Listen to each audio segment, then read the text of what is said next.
नमस्कार, मैं हूं पूजा। बिहार न्यूज में आपका स्वागत है। खबरों की ओर बढ़ने से पहले एक नजर सुर्खियों पर। बिहार में सूख गई 32 नदियां, गंगा सहित कई नदियों पर मंडरा रहा जल का संकट। विभाग ने की गाद प्रबंधन के लिए केंद्र से राष्ट्रीय नीति की मांग। बिहार सरकार ने जमीन से जुड़ी समस्याओं के समाधान के लिए उठाया बड़ा कदम। पंचायत भवन में ही अब बैठेंगे सभी राजस्व कर्मचारी।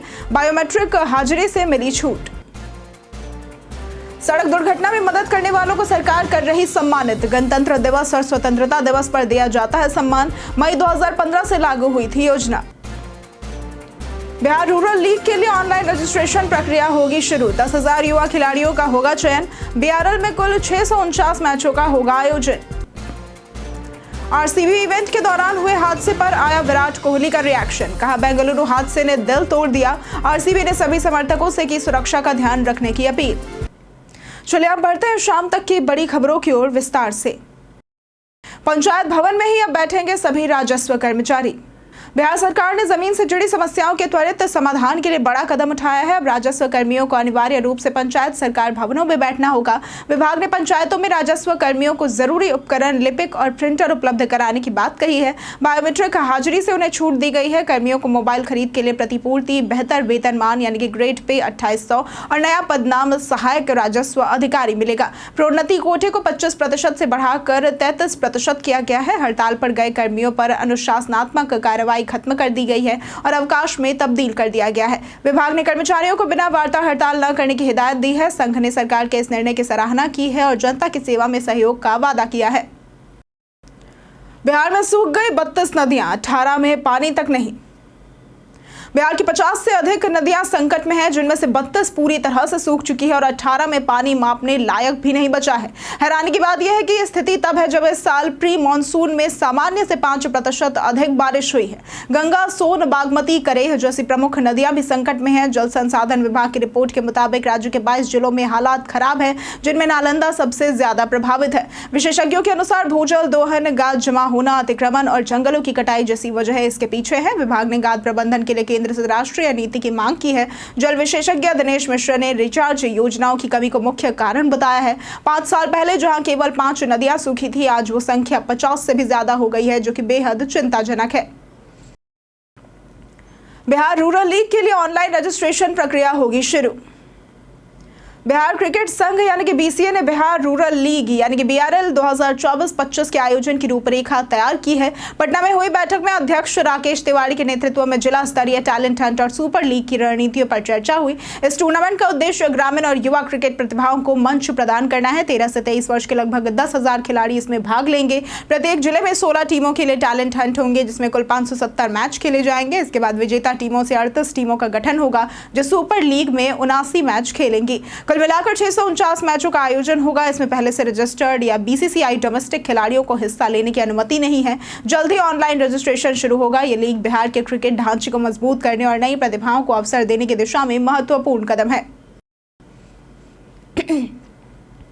सड़क दुर्घटना में मदद करने वालों को मिलेगा सरकार से सम्मान।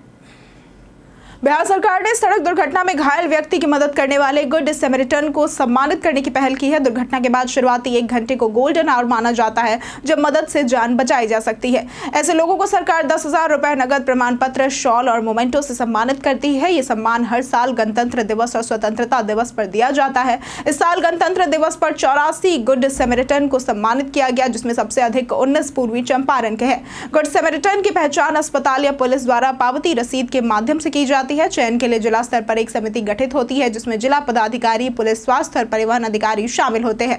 ये योजना मई 2015 से लागू है और लोगों को सड़क सुरक्षा के प्रति जागरूक करती है।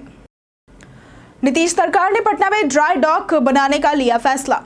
नीतीश सरकार ने पटना के दूजरा दियारा क्षेत्र में 5 एकड़ में राज्य का पहला ड्राई डॉक बनाने का फैसला किया है। यह परियोजना भारतीय अंतर्देशीय जलमार्ग प्राधिकरण के साथ 25 वर्षों के समझौते के तहत होगी। इसका उद्देश्य गंगा किनारे जहाजों की मरम्मत की स्थानीय सुविधा उपलब्ध कराना है, जिससे अब व्यापारियों को कोलकाता या अन्य राज्यों पर निर्भर नहीं रहना पड़ेगा।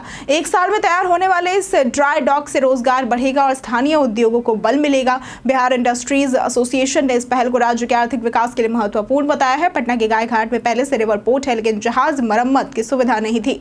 अब यह कमी भी पूरी होगी और जल परिवहन को नया विस्तार मिलेगा, जिससे परिवहन लागत घटेगी और व्यापार को बढ़ावा मिलेगा। बिहार की महिला किसानों ने निभाई कृषि विकास में अहम भूमिका। बिहार में कृषि को उन्नत बनाने में महिला किसानों की भूमिका महत्वपूर्ण हो गई है। मुख्यमंत्री नीतीश कुमार की मुख्यमंत्री निजी नलकूप योजना के तहत असिंचित भूमि में सिंचाई सुविधा पहुंचाने के लिए महिलाओं ने सक्रिय भागीदारी दिखाई है। 2024 से अब तक 20,228 किसानों ने 115.74 करोड़ रुपए का सरकारी अनुदान लिया है, जिनमें 3,877 महिला किसान शामिल है। इन महिलाओं ने 22.52 करोड़ रुपए का अनुदान पाकर निजी नलकूप स्थापित किए हैं। दक्षिण बिहार के जल संकटग्रस्त क्षेत्रों में 21,274 असिंचित स्थलों की पहचान कर नलकूप लगाने की प्रक्रिया शुरू हुई है। योजना में सामान्य वर्गों को 50%, पिछड़ी जाति को 70% और अनुसूचित जाति जनजाति को 80% तक अनुदान दिया जाता है। न्यूनतम 0.40 एकड़ जमीन वाले प्रगतिशील किसानों को लाभ मिलेगा, जिनके पास पहले से वित्तीय सहायता नहीं मिली हो। इससे सिंचाई बढ़ेगी और कृषि लाभकारी बनेगी। पटना में कोविड के 30 से अधिक केस दर्ज। पटना में कोरोना संक्रमण फिर से सक्रिय हो गया है। बुधवार को 4 नए मामले सामने आने के बाद संक्रमितों की संख्या 34 हो गई है। इनमें से 10 लोग ठीक हो चुके हैं, जबकि 24 मरीज होम आइसोलेशन में हैं और डॉक्टरों की निगरानी में इलाज करवा रहे हैं। अधिकांश संक्रमितों को हल्के लक्षण जैसे कि बुखार, खांसी और सर्दी है और किसी की हालत गंभीर फिलहाल नहीं बताई गई है। नए मामलों में पटना के गायघाट, गर्दनीबाग, पाटलिपुत्र कॉलोनी और एनएमसीएच के मरीज शामिल है। स्वास्थ्य विभाग ने कहा है कि स्थिति नियंत्रण में है और संक्रमण की चेन तोड़ने के प्रयास जारी है। लोगों से अपील की गई है कि बुखार या सर्दी जैसे लक्षण दिखे तो तुरंत जांच करवाएं। प्रशासन सतर्क है और कोरोना से बचाव के सभी आवश्यक कदम उठा रहा है। बकरीद को लेकर आज शाम से गांधी मैदान में आम लोगों की एंट्री बंद। बकरीद के मद्देनजर पटना जिला प्रशासन ने गांधी मैदान में आम लोगों की एंट्री 5 जून यानी कि आज शाम से पर्व की समाप्ति तक प्रतिबंधित कर दी है। नमाजियों का प्रवेश वाहनों के साथ गेट नंबर 5 और 10 से और पैदल आने वालों के लिए गेट 5 से 10 तक निर्धारित किया गया है। प्रशासन ने सोशल मीडिया पर कड़ी निगरानी के आदेश दिए हैं ताकि सांप्रदायिक सौहार्द को बिगाड़ने वाली किसी भी गतिविधि पर तुरंत कार्रवाई की जा सके।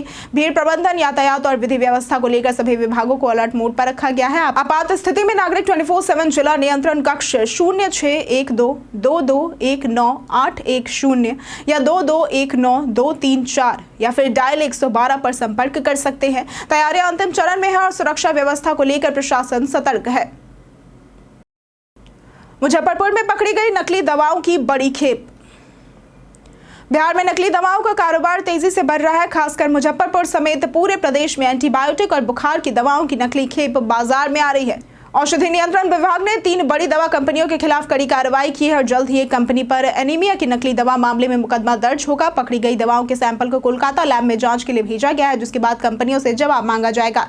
जहां से नकली दवा वितरित हुई उन दुकानों पर भी कार्रवाई होगी। पिछले कुछ वर्षों में कई दवाओं के सैंपल फेल हो चुके हैं। विभाग लगातार छापेमारी और जांच कर रहा है ताकि इस जानलेवा काले धंधे को खत्म किया जा सके। जिम्मेदार कंपनियों और दुकानदारों के खिलाफ सख्त कदम उठाए जा रहे हैं।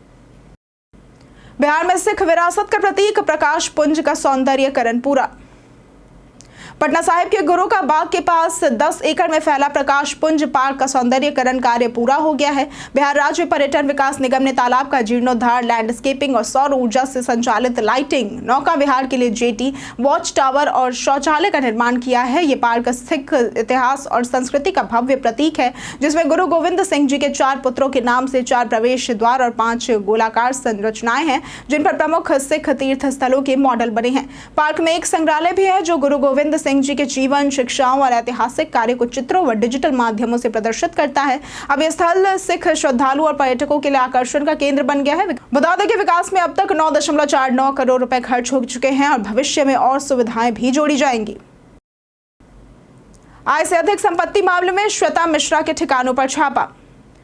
बिहार सरकार ने भ्रष्टाचार के खिलाफ कड़ा कदम उठाते हुए कटिहार की लोक शिकायत निवारण पदाधिकारी श्वेता मिश्रा के खिलाफ आय से अधिक संपत्ति मामले में स्पेशल विजिलेंस यूनिट की टीम ने छापेमारी की। टीम ने उनके कटिहार के फुटानी चौक स्थित आवास मनिहारी कार्यालय के साथ पटना और यूपी के प्रयागराज में भी छापे मारे। श्वेता मिश्रा पर रिश्वत लेने, आवेदन पास कराने के लिए अवैध वसूली, बिना सूचना अपील मामले सुनवाई करने और जानबूझकर कागजात गलत जगह भेजने जैसे आरोप लगे हैं। उनके खिलाफ आय से करीब 80 लाख रुपए से अधिक की संपत्ति जमा करने का मामला दर्ज है। फिलहाल जांच जारी है और आधिकारिक तौर पर मिलने वाली जानकारी के बाद ही छापेमारी के परिणामों को सार्वजनिक किया जाएगा।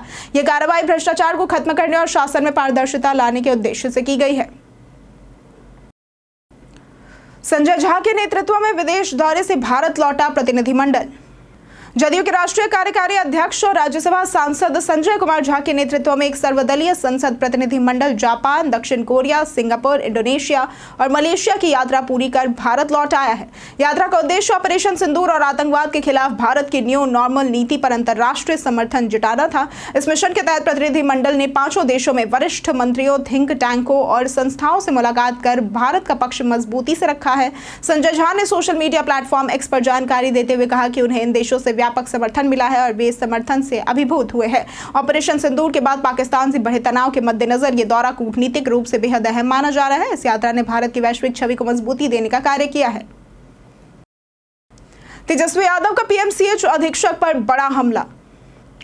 पटना के पीएमसीएच में दलित बच्चे की मौत के बाद अस्पताल में अव्यवस्था को लेकर तेजस्वी यादव ने मुख्यमंत्री नीतीश कुमार और अधीक्षक आईएस ठाकुर पर तीखा हमला बोला है। तेजस्वी ने आरोप लगाया कि रिटायर्ड अधिकारी आईएस ठाकुर को डीके टैक्स लॉबी के दबाव में बार बार सेवा विस्तार दिया गया ताकि 5000 करोड़ की निर्माण योजना में भ्रष्टाचार किया जा सके। उन्होंने कहा कि अधीक्षक के कार्यकाल में अस्पताल में मरीजों को न तो समय पर बेड मिलता है, न इलाज, न दवाएं और न ही कोई जांच की सुविधा। तेजस्वी ने स्वास्थ्य मंत्री मंगल पांडे पर भी हमला करते हुए उन्हें विफल बताया और आरोप लगाया कि रिटायर्ड अधिकारी और भूंजा पार्टी मिलकर बिहार को दीमक की तरह खोखला कर चुके हैं। तेजस्वी ने ऐसे रिटायर्ड अधिकारियों को हटाने की मांग की है और स्वास्थ्य तंत्र में पारदर्शिता लाने पर जोर दिया है।